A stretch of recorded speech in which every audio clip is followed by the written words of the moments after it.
they want to create chaos, fear, upheaval, especially in this period between now and 2030, when they want to transform human society. They're in the process of it. This whole pandemic hoax was massively part of it, and so's current events.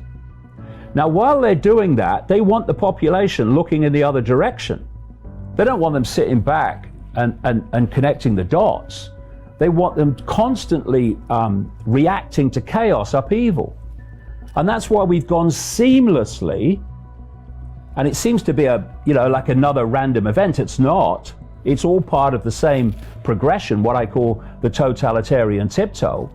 We've gone seamlessly from the lockdown situation into the protests and the riots, is a tidal wave of contradictions and ridiculous demands, which when you are comparing them and seeing that contradiction, you see crystal clearly that it's a scam.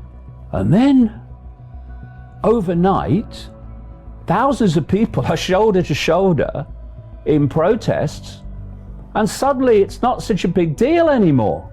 You see why this, on the face of it, ridiculous contradiction actually makes sense.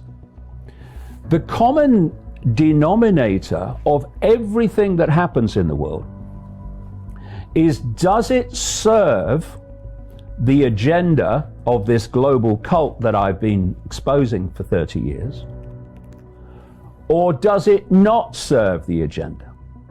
If it serves the agenda, it is supported, it is not banned, it is not suppressed, it is promoted in the media, and it is allowed to happen, indeed encouraged to happen. If it does not promote or support the agenda, indeed challenges it, then it's not supported, it's suppressed, it's silenced, it's demonized. The foundation of the few controlling the many, at any time in human history, it's a fundamental foundation of everything. You must divide and rule the many. So it serves the agenda of divide and rule to have people under house arrest and everyone kept apart. It serves them with social distancing where everyone is kept apart, divide. It serves them to have people wearing masks, which means that human discourse and interaction is destroyed. So social distancing, masks, house arrest must happen. But hold on a second. It also serves the agenda of divide and rule to have massive racial division. And so social distancing, masks, house arrest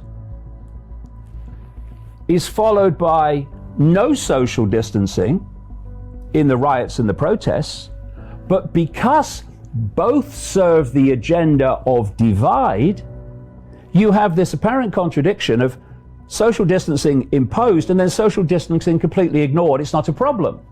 But there's a common denominator between the two. They both serve the agenda of dividing and ruling the population. And this was captured so perfectly in one of the most ludicrous documents I've ever seen. And it was in the last week when about 1,000 doctors and medical people and others signed a letter when the protests and the riots began. And they said, these protests, brackets, including riots, should not be stopped because of the danger of the infectious nature of COVID-19. Because it's more important that these protests take place and be allowed to take place than what they claim is an infectious disease. I don't accept that, but they do. And in this same letter, they said, But this does not mean there should be a permissive attitude and acceptance of other protests, particularly, it said, protests against stay-at-home orders.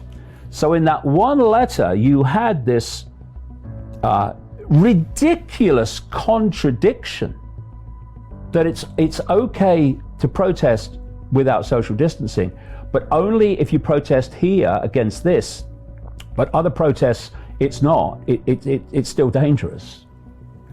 Why do 1% billionaires like Soros, 1% corporations like Cisco, 1% foundations galore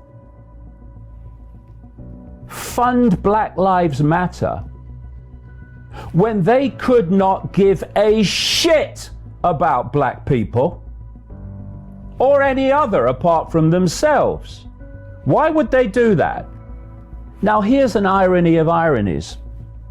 The same cult, families and networks that were behind slavery and the imposition on black people of slavery are the same networks, the same cult that funds Black Lives Matter. What is going on? Here's another irony of ironies. This cult, at its core, is almost entirely white. And it is funding Black Lives Matter in basically a war on white people. Get on your knees. Who benefits? Who benefits from me believing what the authorities are telling me to believe? Who benefits from me acting upon what the authorities are telling me to believe? Who benefits from this organization being funded by these 1% corporations and billionaires? And if you keep asking that question, the same answer will come back. Anyone that wants to advance the agenda of dividing and ruling the population and imposing more and more control of humanity. If you don't know where the world's being taken and who by, and the techniques of manipulation that take us there, then the world is a random place. But when you know where the world's being taken, you know basically who's taking us there, why, and the techniques of manipulation to take us there, suddenly randomness disappears. Because what is random to most people becomes a very clear sequence of events that is taking us in a very obvious direction towards the outcome. If people don't want to be scammed, first of all, they have to get informed, and they have to stop getting all their perceptions from the mainstream media. When you step back from mainstream sources and you look at alternative sources where narratives are being questioned instead of parroted and repeated, then you can start to see how the dots connect. You see, it's not what is happening that is the point of revelatory understanding. It's why it's happening. It's context. You know, the mainstream media will tell you that something's happening. They'll put their own spin on it, of course, but they'll tell you that something's happening. They won't tell you accurately, unbiasedly, why it's happening.